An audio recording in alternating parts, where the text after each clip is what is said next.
The humming of ion drives thrummed through Ambassador Lena Corvus's veins. As she stepped onto the observation gallery of the United Earth Council's orbital citadel, before her through the reinforced cerasteel windows stretched the boundless canvas of the cosmos, distant suns glimmering like diamonds scattered across black velvet, nebulae swirling in hues of violet and gold, and, most menacingly, the silent armada of the Galactic Assembly poised beyond the Kuiper Belt. Lena's breath caught at the sight. For nearly a decade, she'd studied star charts and diplomatic treaties, attended backroom briefings on first contact protocols, and participated in simulations of interstellar crisis management. Yet even in her most vivid imaginings, she had never witnessed such a force arrayed against her home. The Assembly's war fleet, countless gargantuan dreadnoughts, squadrons of rapid strike frigates, and swarms of nano-drone carriers hovered in readiness. Their black hulls bore the glowing sigil of the Assembly, a fractal spiral cradled by three clasped hands representing unity through dominion. Ambassador Corvus called Council Chairwoman Evren, her tone tight as the tension that lined her features. The Assembly's envoy is en route. They will transmit the final ultimatum in 30 minutes. Earth's response is expected by midnight. Lena swallowed, steadying her voice. Thank you, Chairwoman. Please notify all members that I request the floor immediately upon receipt. I intend to make our position unmistakably clear. As Evren departed, Lena raised her hand to pause the sprawling holographic star map projected before her.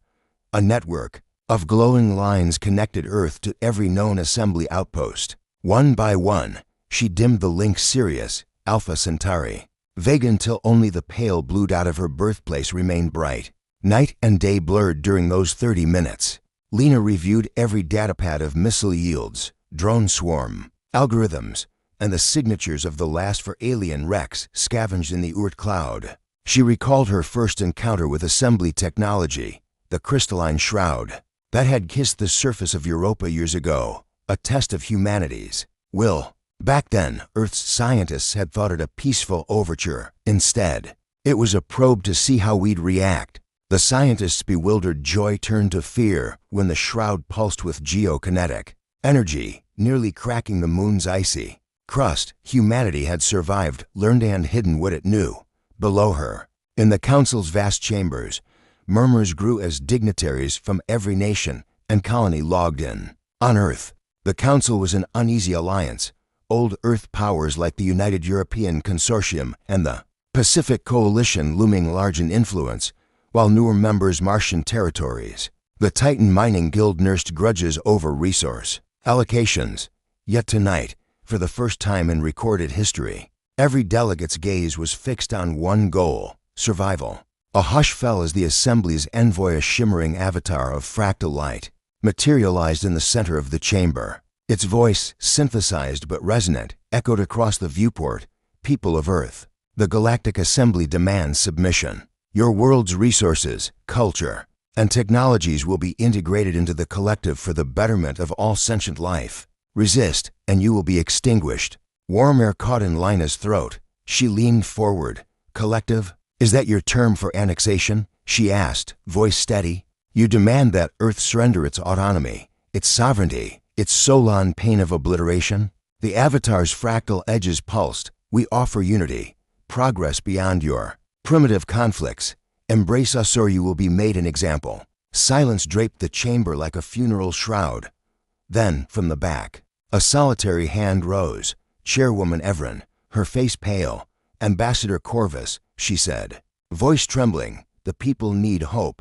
We need a path to peace. Lena met the chairwoman's gaze. In that moment, years of secret council meetings flooded back the militia's hidden command posts.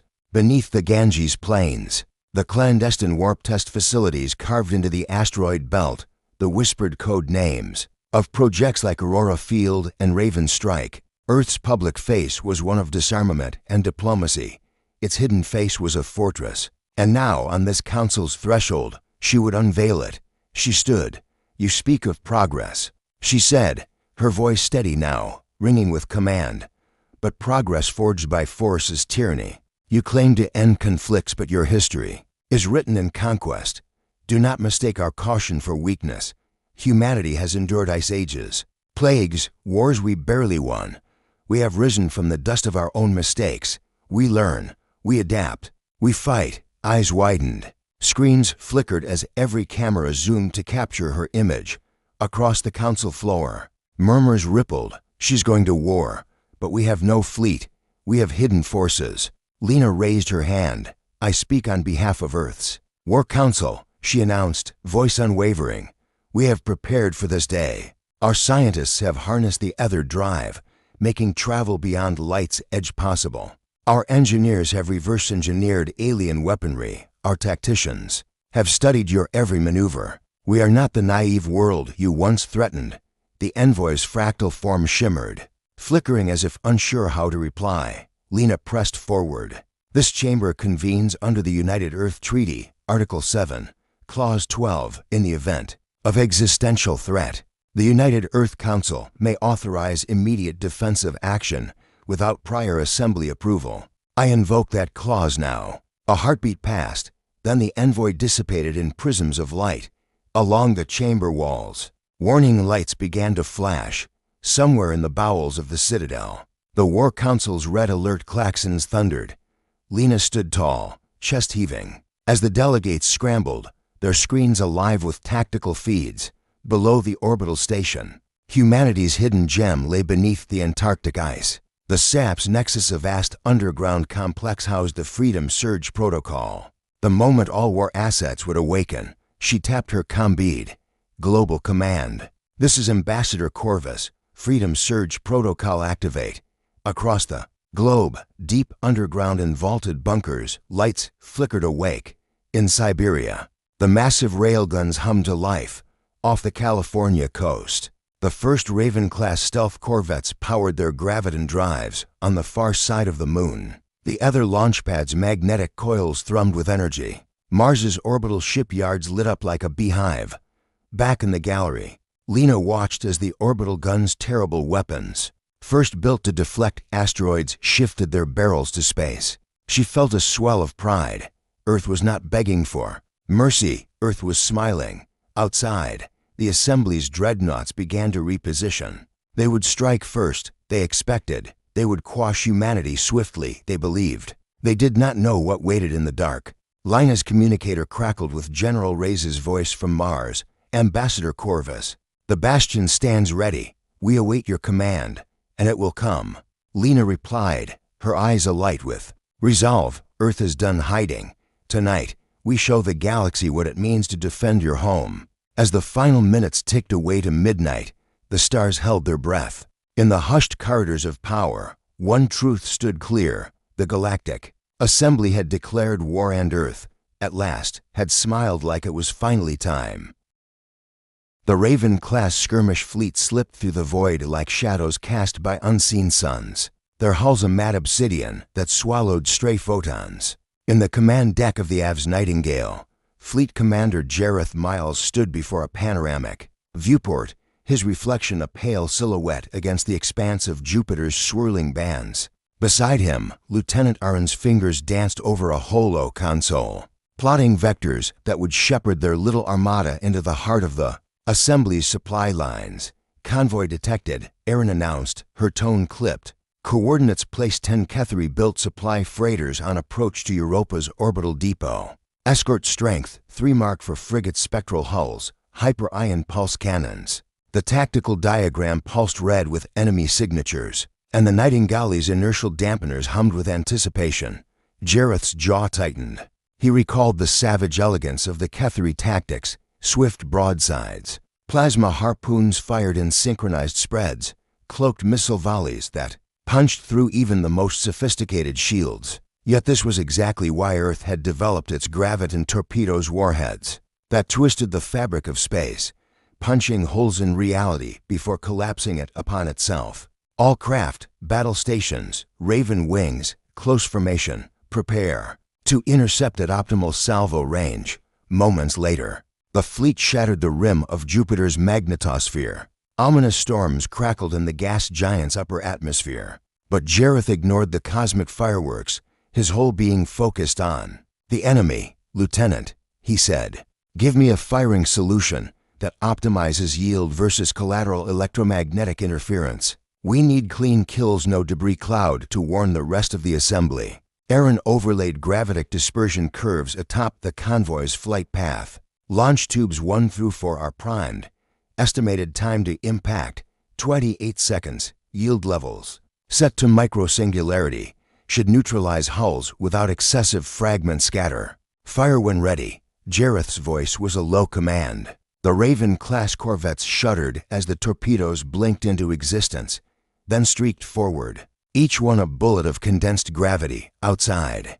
The void shimmered as reality bent around the warheads, and then, in a heartbeat, there was a silent implosion, a pinpoint flash of blinding white light that swallowed entire freighters. In a miniature event horizon, on the bridge, the tactical display flickered as supply ship icons vanished. A cascade of kill confirmations blinked green. Target destroyed. No debris field detected. Escort frigate status. A grin tugged at Jareth's lips. Good work. Now, let's finish the escorts before they call for reinforcements. He tapped his comm pad. Nightingale to Raven 1. Flank to bearing 0-3. Sweep their port side. Raven 2. Bearing 347 intercept. All other corvettes, stand by for suppression commands. Behind him, the murmur of Earth's hidden armaments came alive. Across the void, the 3 Cathari frigates twisted in evasive maneuvers, their pulse, cannons spitting clockwise arcs of cobalt death. Yet as each Raven formation swept past, electromagnetic nets snared incoming fire, dissipating it into harmless energy fields before the frigates could regroup. Plasma bolts sizzled against the Raven hulls, leaving transient scars of luminescent heat. Sir, Aaron said, pointing to a cluster of drifting wreckage, one escort attempting to retreat. Launch drones to pursue, or shall we let it live as bait? Jareth considered the question, recalling Earth's policy of total commitment. Pursue and neutralize. We can't afford any loose ends that might alert enemy command. Deploy to squadrons of nano-hunter drones, sweep pattern Delta 3. From hidden launch bays within each corvette, sleek dart-like drones ignited their micro-thrusters. They darted into the X-frigate's wake, weaving through debris fields with uncanny agility. The dying vessel's automated defenses sputtered and collapsed as swarms of drones corroded shield emitters and jamming rays, leaving it a drifting hulk. Frigate down, Aaron confirmed. All cubes secure. No survivors. Jareth closed his eyes for a moment, steeling himself. Mercy had no place here. The assembly's envoy had left Earth no quarter. Good. Raven 1. Raven 2, rally on the Nightingale. We depart for Europa. Relay station to rendezvous with the Martian Fast Strike Group at 30 minutes. Meanwhile, moments after the initial attack, alarms blared through the corridors of the United Earth Council's orbital citadel. Ambassador Lena Corvus watched the tactical feeds with resolute calm, absorbing each kill marker with the solemnity of a funeral director. Below, the militia's global broadcast channels pivoted away from routine council sessions to wartime footing. On Earth's surface, citizens stared upward as communication satellites relayed the news in endless loops. In Caracas, a mother clutched her child as the family holoscreen displayed Jareth's fleet carving holes through the assembly's skies. In Nairobi, street artists spray-painted slogans on concrete walls. Defend Earth, strike first. In New Tokyo, factory workers abandoned assembly lines to enlist in the rapid response brigades. The world had chosen its path, deep in the Arctic Circle, beneath kilometers of ice. General Mika Reyes oversaw the activation of the Great Bastion's siege cannon, a battered relic from the Cold War. Retrofitted with quantum phase barrel liners, the weapon's energy coils glowed an ominous orchid hue. Fire control. Reyes' voice echoed across the steel girders. Target Nemline's orbital defense grid. Calculations locked. Ready on my mark. Steady, the system intoned. Power at 97%. Stabilizers engaged. Raises. Lips curved into a grim smile. Fire. A seismic pulse radiated from the bastion's core as the cannon discharged. The beam punched through the ionosphere, tearing a gouge across the inky sky. On the tactical screen, Nemline's satellites erupted in superheated gas. their circuits fried long before the first fragment reached them. Back in the Nightingale's command deck, Jareth monitored the feed.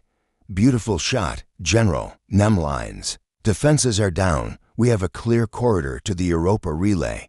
He tapped the comm link. "Prepare for warp insertion on my mark. We hit the assembly station faster than they can scramble reinforcements." "Affirmative," Reyes replied. "Godspeed, Commander." Outside, Europa's ice-crusted orbiter hung inert, unaware of the storm approaching. Jareth turned to his crew. "This is our moment. Execute silent warp walk protocol phase shift in 3, 2, 1. The Nightingale and her ravens shimmered, then vanished in a cascade of soft starlight, as the gravitic slipstream carried them across thousands of kilometers. When they rematerialized near the relay station, the scene was eerily calm. No warning sirens, no crew on deck, just rows of docking arms and antennas dormant. "Looks like no one got the evac order," Aaron observed. "We take it then. Hostile takeover." Jareth nodded. "Lock onto the primary uplink. We scramble their comm grid, broadcast our demands. Europe to Martian fleet, get your guns lined up." He allowed himself a quiet breath. Invisible to the assembly's dreadnoughts, humanity's skirmish fleet had slipped into the very heart of their supply network and won. The mechanized roar of war had only just begun, but Earth's fist was already clenched. High above the crimson sands of Mars, the twin rings of the great bastion's orbital batteries glowed like watchful eyes. From the reinforced command dome, General Mika Reyes surveyed the war-scarred planet below, its tiny surface etched with scars of ancient floods and now alive with the shimmer of wartime industry. The bastion was more than a fortress, it was the linchpin of Earth's counteroffensive, the hammer poised to strike at the heart of the Galactic Assembly's resource lines. "Status report," Reyes ordered. Her operations officer, Lieutenant Cao, tapped a holo control panel. "Rora field generators at 95%. Once fully charged, we'll project the field 5 million kilometers outward, encapsulating Mars and its inner defense grid. Supply convoys routed through the asteroid belt will be trapped in our vortex." Reyes nodded. "Good. Roll out the phase drones and scan for enemy movements. We need a precise grid of the assembly's patrol corridors." She turned to the viewport, where robotic harvesters labored in the rust-colored gloom below, pulling ores rich in rare earth elements and isotopes needed for the Earth war machine. "And keep me apprised of any stray assembly scouts. We don't want them peeking behind our lines." Below, humanity's engineers raced against time. In cavernous hangars carved into ancient lava tubes, teams outfitted stealth corvettes with quantum sensor rays. In laboratories lit by the cold gleam of neon, physicists fine-tuned the Aurora field's resonance frequency, coaxing it to dance with subspace currents so no assembly vessel could slip past undetected. This was Earth's masterstroke, a mobile shield that bent light, warped gravity, and scrambled conventional sensors, a wall of shimmering energy humanity would raise and lower at will dot as the Mars clock ticked toward activation. A burst transmission crackled through the command net, a simulcast from the lunar forward base on Nemline's surface. Lieutenant Arn's voice filled the dome, calm but urgent. "Europa relay station secured. We've aligned comm channels with Martian defenses. Commander Miles requests authorization to strike at the Heartforge asteroid cluster. They're stockpiling assembly munitions there." Reyes considered the proposal, an ambitious deep raid far beyond normal support range. If successful, it would cripple the assembly's ability to replenish warheads. If it failed, it could overextend their forces. She took a breath. "Authorize Raven Strike Alpha, but only once the Bastion's Rora shield is full and we confirm no reinforcements are inbound. We can't risk opening our flank." "Understood, ma'am," Aaron replied. "Dispatching coordinates now." With that, the Bastion's engines roared. Outside, the massive generator coils spun, sending ripples of bluish-white energy into space. The Aurora field sprang to life, a translucent dome glittering with fractal patterns, like a web of frost, spun across the void. Through it, Mars gleamed, safe and untouchable beneath its new armor. "Field stable," Cal reported. "All sectors green." Reyes allowed herself a small, grim smile, then let the ravens fly. Deep in the asteroid belt, The Heartforge cluster drifted in a tangle of rock and metal. Among its twisting corridors, vast caverns hollowed into monolithic planetoids lay factories where 1,000,000 pulse lance warheads were assembled daily. Assembly engineers and conscripted laborers labored under the cold fluorescence of factory grids, oblivious to the silent hunters approaching. Commander Jareth Miles stood on the bridge of the AVS Nightingale. Co-pilots at their stations as the Raven flotilla broke cover. "Maintain sublight drift," he instructed. "We cannot trigger the orbital guns at Heartforge until we're within strike range. Cloak fields on minimum. Keep signatures just above background noise." Lieutenant Aron's eyes flicked across the readouts. "Detection buoys report no anomalies. We're clear to proceed." One by one, the Ravens slipped behind rocky outcroppings, their hulls blending with the asteroid debris. When they reached the outer rim of the cluster, Jareth keyed his calm to all wings. "On my mark. Ignite dark matter exciter pulses. Breach the docking array's primary shields. 2-minute window. Make it clean and swift." A silent countdown began outside the viewports. The scattered moons of Heartforge floated like sentinel totems. And then Pulse, a ribbon of crackling, dark matter energy shot from the Nightingale's prow, piercing the shield matrix with surgical precision. Shield globes winked out as docking gantries collapsed, and alarms began to wail across the cluster's control net. Now Jareth barked, "Raven." Teams surged through the breach, launching gravitic warheads into the clustered factories. The microsingularity blasts sucked entire assembly halls into curvature rifts, collapsing kilometers of production lines into self-consuming vortices. Nanoswarms deployed to sabotage critical conduits, igniting chain reactions and munitions. Vaults in under 10 minutes. The Heartforge cluster was a field of twisted metal and venting gases, a massacre recorded in every tactical feed. Primary objectives destroyed, Aaron confirmed. Extraction point into minutes. Recoil thrusters priming. Jareth allowed himself a breath. "Good work. Retract through the breach and rendezvous at Europa. We leave nothing for them to reclaim." Back on Mars, the Aurora field rippled as the Bastion's orbiting battery annihilated the first assembly relief ships. Slabs of alien superalloy collapsed like paper under the cannon's quantum-phased rounds, their command corvettes igniting emergency jumps only to find every exit vector sealed by overlapping shield zones. In the command dome, Reyes watched the battle unfold on a three-dimensional holomap. Clusters of enemy vessels glowed red, their paths arcing toward Mars. Around them, green arcs of the Aurora field flickered, intercepting every trajectory. "They're trapped," she murmured. "Every exit route is covered." A tactical officer reported, "Enemy drop ships detected. Sir, deploying Marines on the Vale's Marineris obelisks." Reyes frowned. The deep canyons of Marineris housed ancient research sites now repurposed into relay points and sensor arrays. If the assembly landed ground troops there, they could blind the Bastion's early warning grid. "Prepare the orbital lasers," she ordered. "Target drop ships with high-efficiency pulses, and scramble the Gorgon-class interceptors. Shoot to disable, not destroy the terrain." Below, in the Cyclopean gorges of Marineris, squads of alien Marines disgorged from skiffs of black ceramides. They advanced in silent formation, their exosuits absorbing the ochre light. But as they marched, the sky split with searing beams. The orbital lasers cut through their transports, each blast precise enough to cradle the canyon walls intact, while turning enemy armor into molten slag. The surviving skiffs retreated, burning, back into the void. Sensors marked their fleeing vectors, but the Aurora field held them at bay. The Bastion's dome hovered like a second atmosphere, unmoved by every assault. Reyes allowed herself a half-smile as she watched the last skiffs dissolve into the void. "We hold," she said softly, "and we push forward."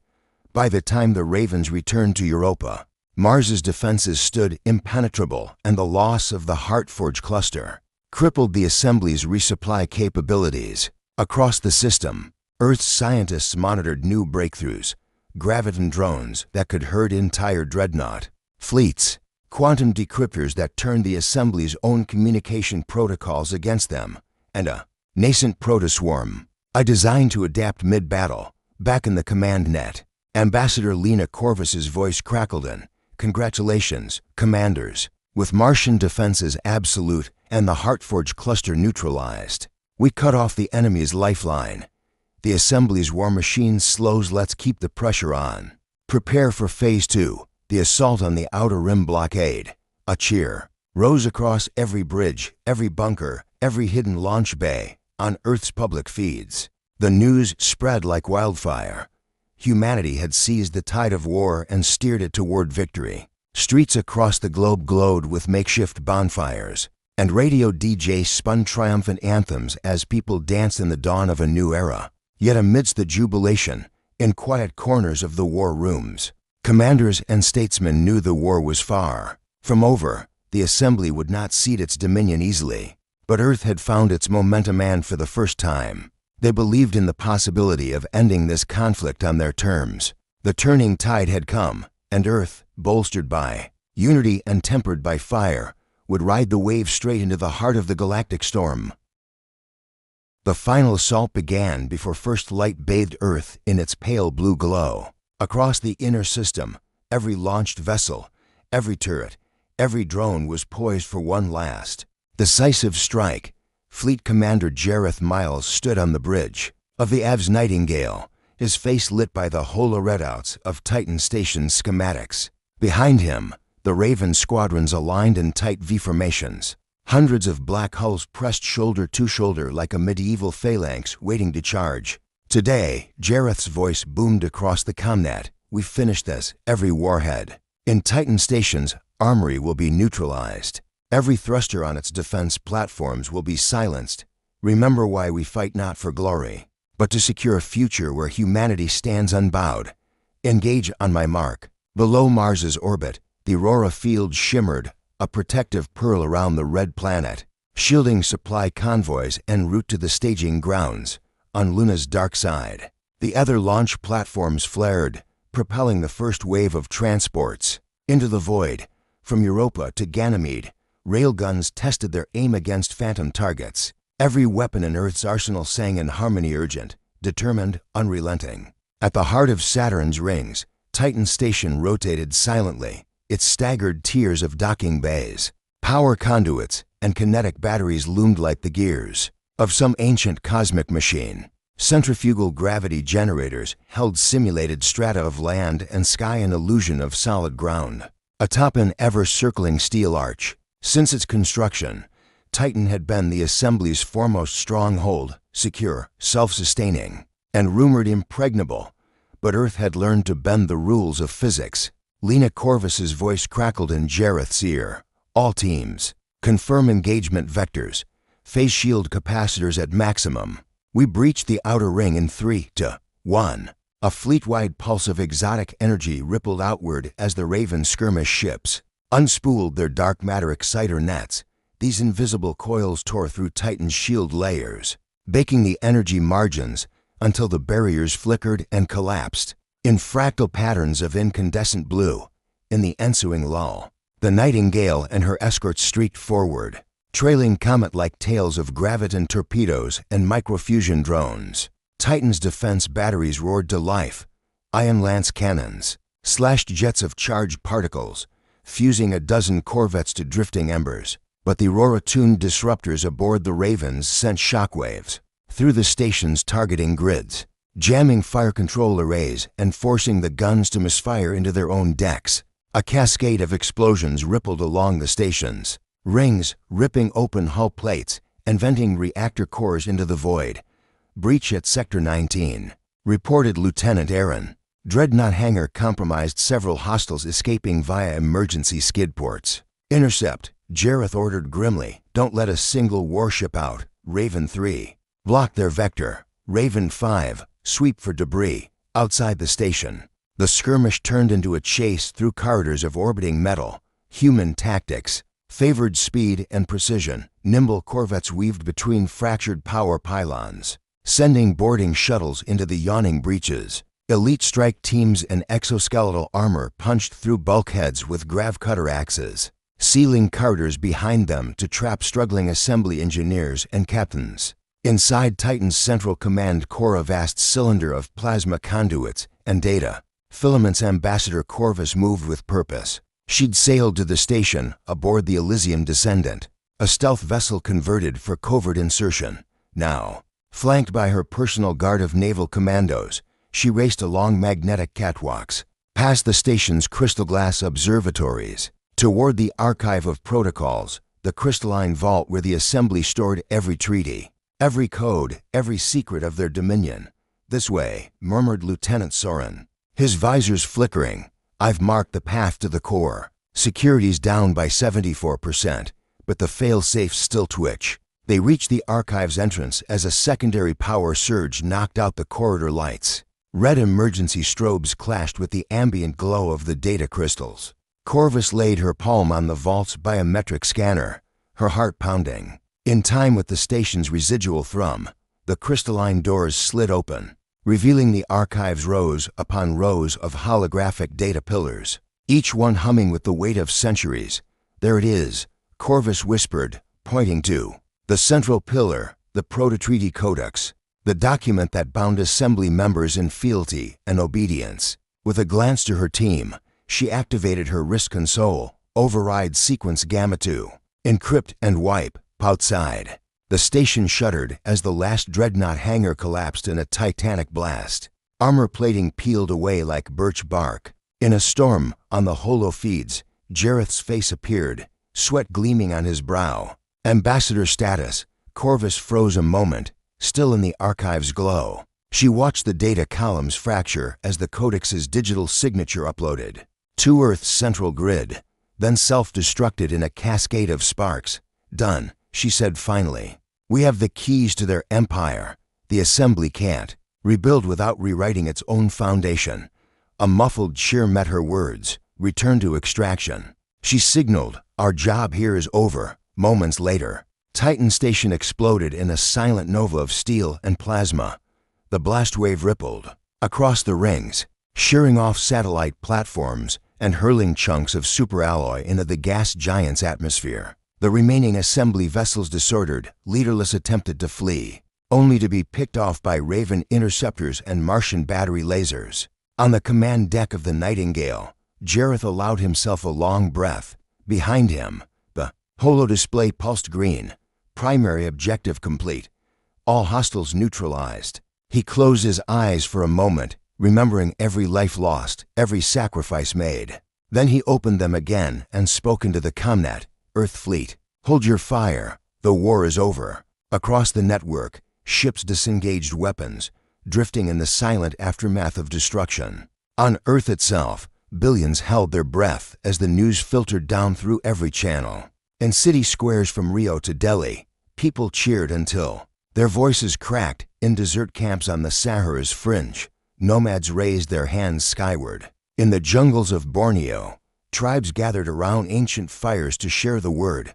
On Luna's plains, Ambassador Corvus, Commander Miles, and General Reyes met beneath the pale glare of Earthrise. They stood in a circle of armored veterans, their uniforms streaked with the dust of 1,000 worlds. Corvus lifted the Proto-Treaty Codex's crystal fragment, a single, glowing shard. She raised it toward the blue planet. "We reclaimed our future," she said softly. "Let this be the symbol of a new era, not of conquest, but of choice, not of dominion, but of unity." From the assembled officers, a single salute answered her words, then another, until every hand was raised.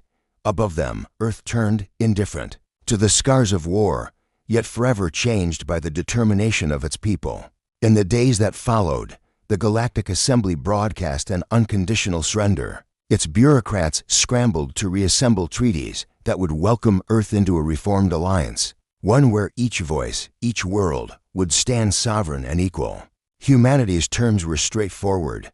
No more secrets, no more hidden wars. Transparency would be the foundation of the new assembly. In the salons of newly opened embassies, Lena Corvus negotiated the Earth Accords, prescribing free trade, shared research, and mutual defense pacts. On Mars, the Great Bastion was decommissioned, its guns repurposed to steer asteroids away from inhabited worlds. In the asteroid belt, the Heartforge ruins became a monument to the folly of unchecked ambition, a place where diplomats would walk among collapsed forges, reminding all who visited of the price of war. Yet for all the triumph, there was a quiet grief. On Earth, memorials rose in every nation, spires of granite engraved with the names of the fallen, waterfalls set to echo the final words of lost pilots, forests planted so that future generations might whisper thanks among the rustling leaves. Each ceremony was threaded with both sorrow and pride, a testament to the cost of freedom. And as the twin suns of Tau Ceti rose over its lavender seas, the first human embassy opened its gates. Ambassador Corvus watched as alien envoys, silken-skinned, crystalline, and bioluminescent, stepped onto her antechamber. She smiled, the weight of the past lifting from her shoulders. "Welcome," she said, voice steady. "Together, let us write the next chapter of our shared story." In that moment, amid handshakes that spanned light years, amid cameras that captured the dawn of an interstellar friendship, Earth smiled once more, not in the fierce joy of war, but in the quiet hope of peace. And as mills and domes and arcologies turned their lights toward the stars, humanity looked outward, not with fear, but with wonder, knowing that the galaxy had at last become its home.